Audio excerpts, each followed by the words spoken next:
Kristus telah menebus kita dari kutuk hukum Taurat dengan jalan menjadi kutuk karena kita. Dalam Galatia 3 ayat 13 tertulis terkutuklah orang yang digantung pada kayu salib. Ayat ini menjelaskan karya penebusan Kristus di kayu salib, sebuah inti dari Injil itu sendiri. Paulus menulis kepada jemaat di Galatia yang waktu itu masih terikat pada hukum Taurat, seolah-olah keselamatan bisa diperoleh lewat ketaatan pada hukum.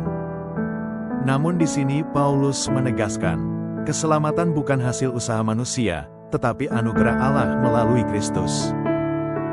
Mari kita uraikan bagian-bagiannya. 1. Kristus telah menebus kita dari kutuk hukum Taurat.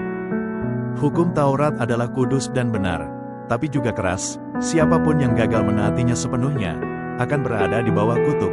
Galatia 3 ayat 10. Artinya, manusia yang penuh dosa tidak mungkin lepas dari hukuman, karena tidak ada yang sanggup memenuhi hukum dengan sempurna. Namun, Kristus menebus kita dari kutuk itu. Kata menebus di sini berasal dari bahasa Yunani exagorazo, artinya membeli kembali seseorang dari perbudakan. Jadi, Yesus membayar harga penuh untuk membebaskan kita dari hukuman dosa. 2. Dengan jalan menjadi kutuk karena kita. Inilah kasih yang luar biasa.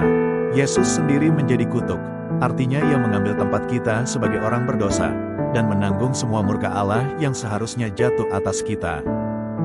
Di kayu salib, Yesus menukar posisi, kita yang seharusnya dikutuk, menjadi diberkati.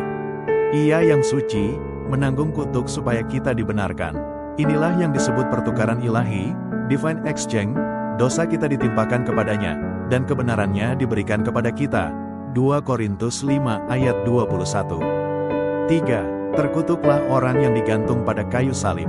Paulus mengutip Ulangan 21 ayat 23, di mana seseorang yang digantung dianggap terkutuk oleh Allah. Yesus menanggung kutuk itu secara nyata ketika disalibkan, bukan karena dosanya, tetapi karena kasih-Nya kepada manusia berdosa.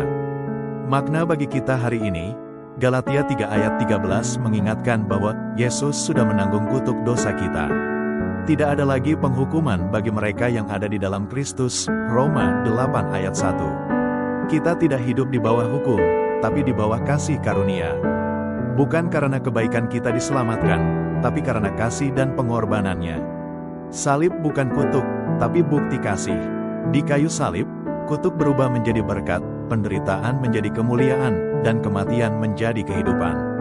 Salib bukan tanda kegagalan, tapi bukti kasih yang menebus. Karena Yesus menjadi kutuk, kita kini hidup dalam berkat yang kekal.